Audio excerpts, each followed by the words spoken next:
नमस्कार, good morning, स्वागत है आप सभी का। मैं हूं आपके साथ हितेश व्यास। 8 बजने को है, यानी वक्त हो चला है मध्य प्रदेश की तमाम अहम खबरें जानने का। मध्य प्रदेश में आज क्या कुछ खास होने वाला है और अब तक क्या खास हुआ, हर खबर की करेंगे बात।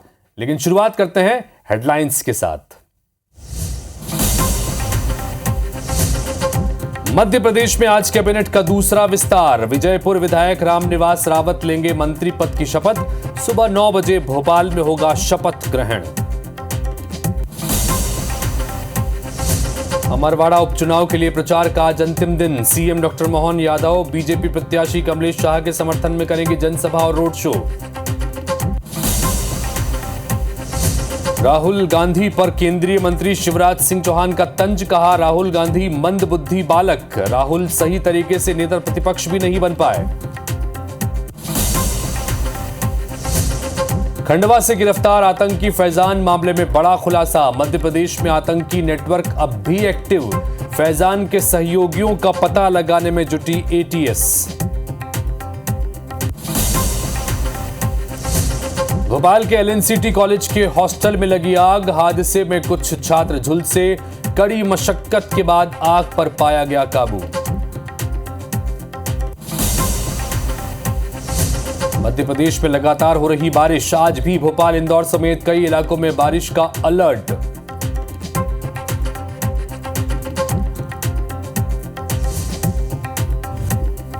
प्रायोजक हैं राजयोग पेंट। खुशियां आपकी, रंग हमारे।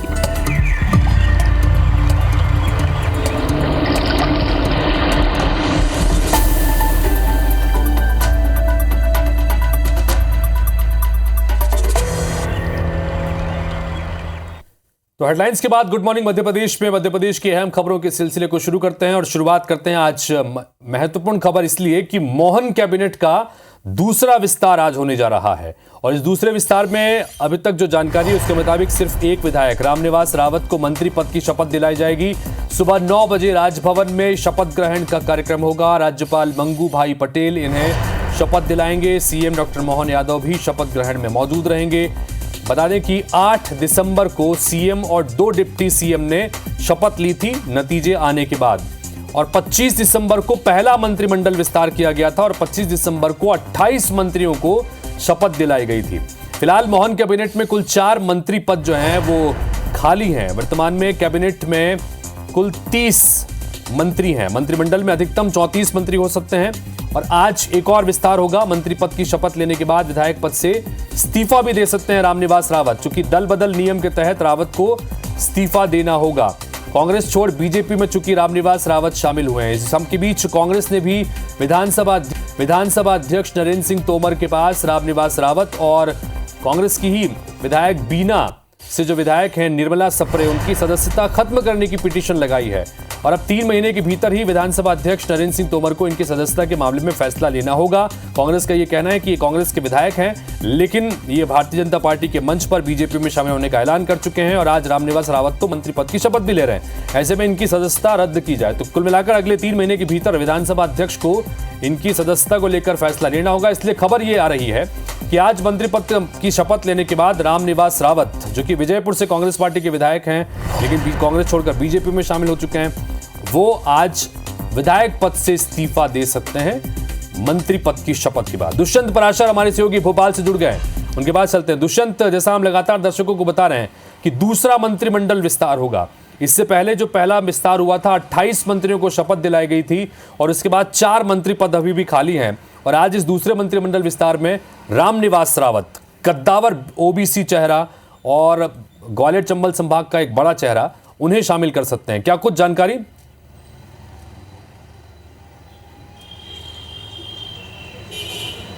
आप बिल्कुल देखिए, सबसे पहले हितेश मैं अपने दर्शकों को राजभवन का वो नज़ारा दिखा देता हूँ कि राजभवन में शपथ ग्रहण समारोह को लेकर तैयारियां जो है पूरी कर ली गई हैं। सुरक्षा व्यवस्था की बात की जाए तो बैरिकेडिंग मुख्य प्रवेश गेट पर कर दी गई है। सुरक्षा व्यवस्था यहां पर तैनात कर दी गई है और हर एक व्यक्ति जिसको अनुमति है राजभवन में आने की, केवल उसको ही यहां पर एंट्री जो है वो दी जा रही है। जिस तरीके से अगर पूरी शपथ ग्रहण कार्यक्रम की बात की जाए तो सुबह 9 बजे से पूरा शपथ ग्रहण समारोह शुरू होगा और जो कांग्रेस के कद्दावर नेता जो बीजेपी में शामिल हुए उनको यहाँ पर मंत्री पद की शपथ जो है वो दिलाई जाएगी। हालांकि अभी जो सूत्रों के जो पूरी खबर निकल कर सामने आई है उसमें यही कहा जा रहा है कि इकलौते एक ही मंत्री आज शपथ लेने जा रहे हैं रामनिवास रावत के रूप में। तो ऐसे में जो कामकाज है वो पूरे कर लिए गए हैं, तैयारियां जो है वो पूरी कर ली गई हैं। सुबह 9 बजे यहाँ पर तमाम सारे जो आगंतुक हैं वो आएंगे, यहाँ पर पहुँचेंगे। तमाम सारे कैबिनेट के मंत्री यहाँ पर मौजूद रहेंगे। मुख्यमंत्री डॉक्टर मोहन यादव राजभवन पहुँचेंगे और उसके बाद उनकी उपस्थिति में मध्य प्रदेश के राज्यपाल मंगूभाई पटेल जो हैं वो रामनिवास रावत को मंत्री पद की शपथ दिलाएंगे। हालांकि जिस तरीके से अगर रामनिवास रावत की बात की जाए तो रामनिवास रावत 30 अप्रैल को बीजेपी में शामिल हुए थे। ग्वालियर चंबल का एक बड़ा चेहरा जो है रामनिवास रावत माने जाते हैं, ओबीसी चेहरा हैं और जिस तरीके से लगातार उन्होंने कुछ 6 बार विधायक रह चुके हैं। इसके अलावा जिस तरीके से लगातार कांग्रेस के लिए उन्होंने काफ़ी काम किया, लेकिन उमंग सिंगार के नेता प्रतिपक्ष बनाए जाने से वो लगातार नाराज़ थे। पार्टी को उन्होंने अपनी नाराज़गी भी व्यक्त की थी और लेकिन इसके खिलाफ में कोई भी कार्रवाई जो है पार्टी ने नहीं की और वही नाराज़गी कहीं ना कहीं यहाँ पर पार्टी छोड़ने का एक कहीं ना कहीं यहाँ पर सवाल बन गई। तो ऐसे में पार्टी उन्होंने छोड़ी, अब बीजेपी में शामिल हुए और बीजेपी में शामिल होने के बाद वो मंत्री पद की आज शपथ लेने जा रहे हैं।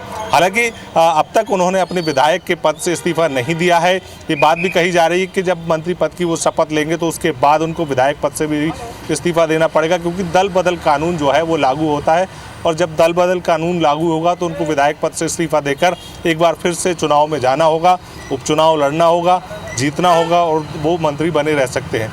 लेकिन अगर इस दौरान उनको हार का सामना करना पड़ेगा तो 6 महीने के अंतराल के बाद उनको अपने मंत्री पद से भी हाथ धोना पड़ सकता है। तो कहीं ना कहीं बहुत सारे यहाँ पर कवायद हैं, बहुत सारी यहाँ पर पहलू और संवैधानिक नियम के तहत ये चीजें बड़ी दिलचस्प हो चली हैं। जैसा कि आपने भी अभी दुष्यंत बड़ी डिटेल में बताया कि दल बदल कानून लगता है। कांग्रेस से चूंकि विधायक चुनकर आए थे, अब वहां से इस्तीफा देकर उनको पहले तो इस्तीफा देना पड़ेगा। हालांकि पहले मंत्री पद की शपथ लेंगे, उसके बाद इस्तीफे की खबर आ रही है और तमाम चीजें जो है ये भी बड़ा देखना होगा कि किस तरह से आगे चलती है। फिलहाल नजर बना के रखिएगा, क्योंकि 9 बजे का समय है और तमाम अपडेट्स दर्शकों को आपके जरिए हम बताएंगे। फिलहाल बहुत बहुत शुक्रिया दुष्यंत। तो मंत्रिमंडल विस्तार दूसरा होने जा रहा है और दूसरे मंत्रिमंडल विस्तार में सिर्फ एक रामनिवास रावत, बड़ा चेहरा, कांग्रेस पार्टी का कद्दावर चेहरा रहे हैं, वो बीजेपी में शामिल हुए थे लोकसभा चुनाव के से ठीक पहले और आज उन्हें मंत्री पद की शपथ दिलाई जाएगी। अपडेट आगे भी देते रहेंगे। फिलहाल अमरवाड़ा की बात करते हैं, क्योंकि अमरवाड़ा विधानसभा में आज उपचुनाव के प्रचार का अंतिम दिन है। अमरवाड़ा में रोड शो इस दौरान मुख्यमंत्री डॉक्टर मोहन यादव करने जा रहे हैं। कमलेश शाह भारतीय जनता पार्टी के प्रत्याशी के समर्थन में जनसभा और रोड शो आज मुख्यमंत्री करने जा रहे हैं। सुबह 11 बजे बटका खापा में जनसभा को भी संबोधित करेंगे। दोपहर 1 बजे अमरवाड़ा में रोड शो का आयोजन होगा, फिर जनसभा होगी। कांग्रेस के दिग्गज भी आज प्रचार में ताकत झोंकते नजर आएंगे।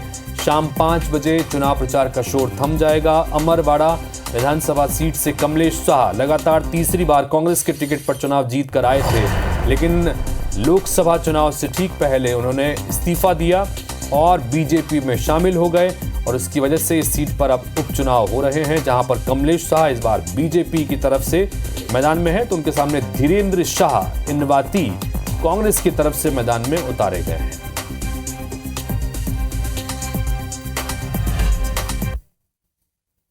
इधर मध्य प्रदेश के बीजेपी की प्रदेश कार्य समिति की बैठक में पहली बार प्रदेश के 1099 मंडलों के अध्यक्ष शामिल हुए। उनके साथ प्रदेश कार्य समिति सदस्य, लोकसभा और राज्यसभा सांसद, सभी विधायक, महापौर, जिला अध्यक्ष भी बैठक में उपस्थित रहे। बैठक को संबोधित करते हुए बीजेपी के प्रदेश अध्यक्ष वीडी शर्मा ने कहा कि संकल्प लिया है कि चुनाव में 80% के ऊपर बूथ जीते हैं, बाकी बचे 19% बूथों को भी आगामी चुनाव में जीतने का लक्ष्य रखा गया है। वहीं केंद्रीय मंत्री भूपेंद्र यादव ने नेताओं को अहंकार से दूर रहने और लगातार प्रवास करने की नसीहत दी है। और केंद्रीय कृषि मंत्री शिवराज सिंह चौहान ने इस दौरान राहुल गांधी पर निशाना साधा। उन्होंने कहा कि राहुल गांधी मंदबुद्धि बालक की तरह है। हमने 80% से ऊपर बूथ जीते, जो 19% के करीब बचे, उन्हें आगामी समय में जीतने का संकल्प और भारतीय जनता पार्टी अपने संगठन तंत्र के मजबूती के साथ और मैदान में उतरेगी। इस संकल्प के साथ हमारी कार्यसमिति आज पूरी हुई है। जैसे मैंने प्रारंभ में कहा कि अपने अहंकार को समाप्त करके नर्मदा जी की जो प्रेरणा है, लगातार शाश्वत रूप से यही भाव लेकर इस कार्यकारिणी से जाएं। गांधी जी बालक बुद्धि है, अभी तक परिपक्व नहीं हुए और न अभी तक ढंग से नेता प्रतिपक्ष बने हैं। तो एमपी में कांग्रेस की करारी हार के बाद भोपाल में 2 दिनों तक कांग्रेस के पुनर्निर्माण को लेकर मंथन हुआ है। पहले दिन की बैठक के दौरान कांग्रेस नेताओं का गुस्सा भी लीडरशिप पर जमकर फूटा। कांग्रेस नेताओं और प्रत्याशियों ने लिखित में ये शिकायतें की हैं कि फूल छाप कांग्रेस की वजह से चुनाव हारे हैं। भीतर खातियों पर शिकायत के बावजूद भी संगठन ने कोई एक्शन नहीं लिया। चुनाव में बड़े नेताओं के दौरे नहीं हुए। संगठन की तरफ से आर्थिक सहयोग तक नहीं मिला। ऐन मौके पर बूथ पदाधिकारी कांग्रेस छोड़कर बीजेपी में चले गए। तो वहीं दूसरे दिन की बैठक में कांग्रेस ने 7 समितियां बनाई हैं और दिग्गजों को जिम्मेदारी सौंपी है। इससे यह साफ है कि कांग्रेस ने पार्टी को मजबूत करने के लिए जमीन पर काम करना शुरू किया है। अगर कांग्रेस अपनी कोशिशों में कामयाब होती है तो यह तय है कि बीजेपी के लिए मुश्किलें बढ़ेंगी, लेकिन बीजेपी कांग्रेस की इन कोशिशों से इत्तेफाक नहीं रखती। वो कहती है कि चाहे कितनी कोशिशें कर लें, कांग्रेस पार्टी का उद्धार नहीं होने वाला। विधानसभा के प्रत्याशियों से बैठक हुई और बैठक लगभग 12-13 घंटा चली है और बहुत सारे नए सुझाव, नए आइडियाज आए हैं सामने। हम एक एक्शन प्लान बनाकर उनको किस तरह से इम्प्लीमेंट करना है कि मध्य प्रदेश कांग्रेस एक नए जज्बे के साथ, एक नई ऊर्जा के साथ मध्य प्रदेश की जनता की आवाज बनकर उभरेगी। जिले से हर विधानसभा के लोगों से सुझाव लिए जा रहे हैं, उन सुझावों के ऊपर चर्चा हो रही है, मंथन हो रहा है और जितने हमारे प्रभारी जी हैं, चाहे मध्य प्रदेश के या जितने सीनियर लीडर्स हैं, वो उन सारे सुझावों को गंभीरतापूर्वक सुन रहे हैं। निश्चित ही उसका एक आने वाले समय में आपको अच्छा परिणाम देखने को मिलेगा। भोपाल में राहुल गांधी के बयान पर केंद्रीय मंत्री ज्योतिरादित्य सिंधिया और पूर्व मंत्री जयभान सिंह पवैया ने भोपाल में पलटवार किया। सिंधिया ने कहा कि 13 राज्यों में कांग्रेस का खाता भी नहीं खुला, जनता ने 3 बार विपक्ष में बैठने का आदेश दिया, फिर भी ये सनातन धर्म को गालियां दे रहे हैं, इनका अहंकार देखो। सिंधिया ने राहुल गांधी को कहा कि जमीन पर जाकर असलियत पहचाने फिर बयान दें। वहीं पूर्व मंत्री जयभान सिंह पवैया ने कहा कि हम अयोध्या नहीं हारे हैं, फैजाबाद हारे हैं। अयोध्या नाम से लोकसभा में कोई सीट नहीं है, यह नैरेटिव बनाने का प्रयास किया जा रहा है।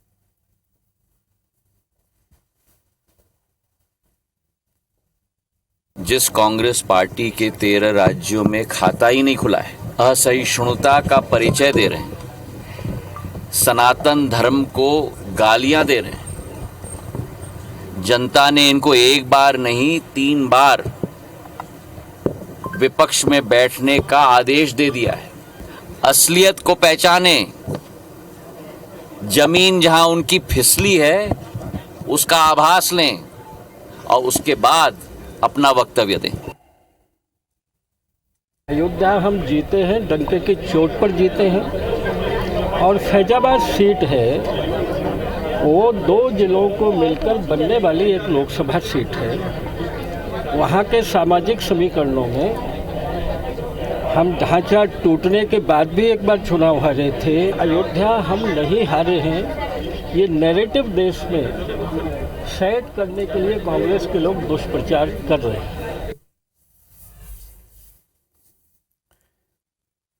भोपाल से खबर, खंडवा से गिरफ्तार आतंकी फैजान से जुड़े एक मामले में इसमें नए खुलासे हुए हैं। मध्य प्रदेश में आतंकी नेटवर्क अब भी एक्टिव है। एमपी एटीएस की जांच में कई सबूत मिले हैं। आतंकी फैजान के सहयोगियों का पता लगाने की कोशिश में एमपी एटीएस की टीम लगी हुई है। 1 साल से आतंकी फैजान पर भी जांच एजेंसियों की नजर थी। बंगाल की एसटीएफ ने आतंकी फैजान को हिरासत में भी लिया था। प्रारंभिक पूछताछ के बाद उसे छोड़ दिया था, लेकिन नजरें बनाई हुई थी।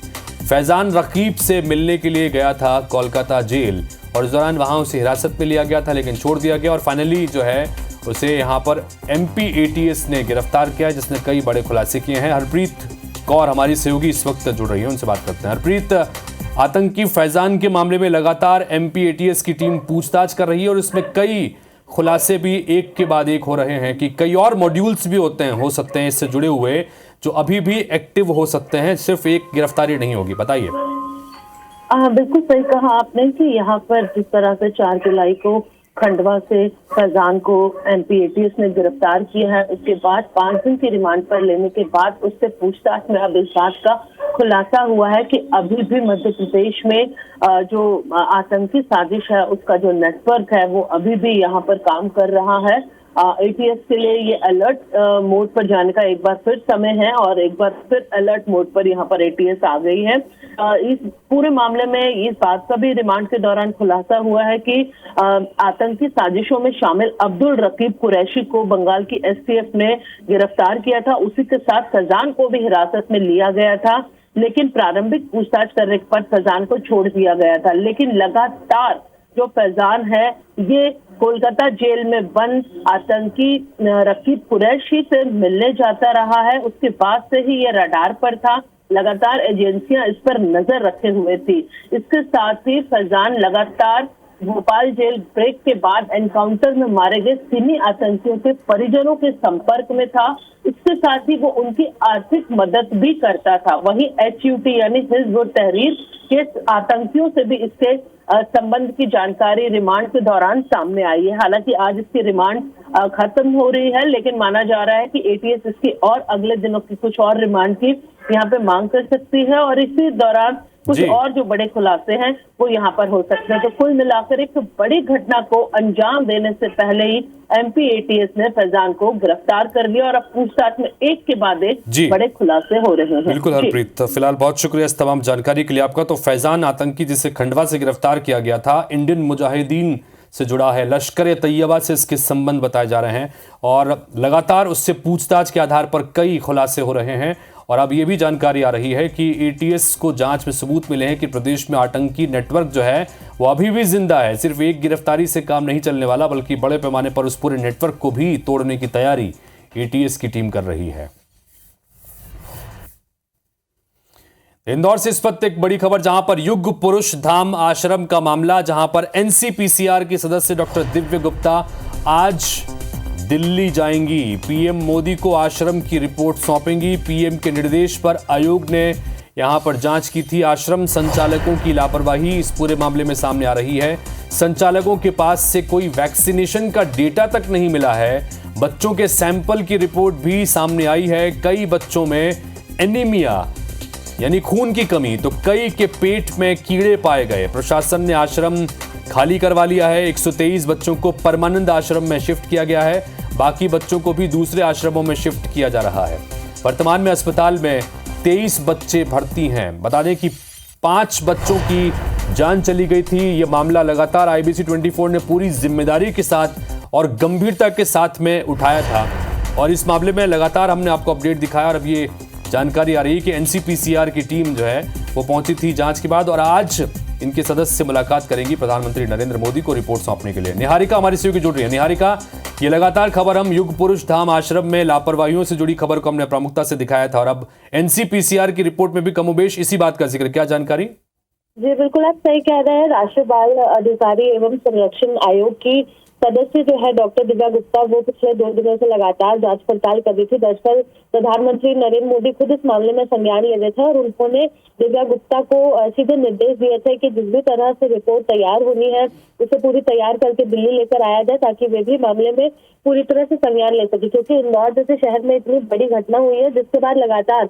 आश्रम की लापरवाही सामने आ रही है। हाल ही में उन्होंने जब ये डेटा मांगा कि कितनी वैक्सीनेशन हो चुकी है, कौन सी वैक्सीन अभी बच्चों को लगनी बाकी है, तो जब ये डेटा उनसे मांगा गया तो आश्रम संचालक और जो प्राचार्य है वो दोनों ही टालम टोल करते नजर आए, बहाने बनाते नजर आए और इससे सीधी आशंका है कि उनके पास वैक्सीनेशन का कोई भी डेटा जो है वो भी नहीं था। इनफैक्ट उनको 1 दिन का समय भी दिया गया, तो उसके बाद भी उन्होंने वैक्सीनेशन का डेटा सबमिट नहीं किया। इसी के साथ जो बच्चों के सैंपल्स लिए गए थे उसमें कई बच्चों के पेट में कीड़े निकले हैं, कई को एनीमिया निकला है और उसके अलावा हैजा तो काफी सारे बच्चों में पुष्टि हुई ही थी उसकी, जिसके चलते जब उनसे उसका भी डेटा मांगा गया कि किस बच्चे में कितनी चीजें पाई गई है, किस तरह की सैंपल्स पाए गए, तो उसका डेटा भी उनके पास नहीं निकला है। हालांकि अब जो बच्चे हैं उनमें से 23 बच्चे ही ऐसे बच्चे जो अस्पताल में भर्ती है, बाकी सभी लोगों को दूसरे आश्रम में ट्रांसफर कर दिया गया है और उस आश्रम में काम भी शुरू कर दिया है। आज जो दिव्या गुप्ता है वो दिल्ली जा रही है, दिल्ली जाकर प्रधानमंत्री नरेंद्र मोदी को पूरी रिपोर्ट सौंपी जाएगी और उसके बाद मामले में आगे कार्रवाई होगी। जो भी अपडेट निकल के सामने आएगा निहारिका आपसे बात करेंगे। फिलहाल बहुत शुक्रिया तमाम जान।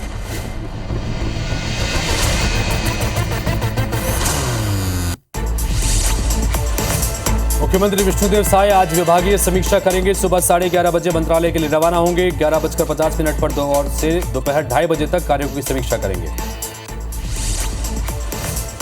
छत्तीसगढ़ में आज बिजली की समस्या को लेकर कांग्रेस प्रदर्शन करेगी। जिला और ब्लॉक मुख्यालय में प्रदर्शन होंगे। प्रदेश में बिजली के बढ़े दामों को लेकर कांग्रेस साय सरकार को घेरने की तैयारी में है। सोमवार को कांग्रेस धरना प्रदर्शन करने जा रही है। कोरबा में मंत्री लखनलाल देवांगन ने एक पेड़ मां के नाम अभियान के रथ को कलेक्ट्रेट परिसर में हरी झंडी दिखाकर रवाना किया।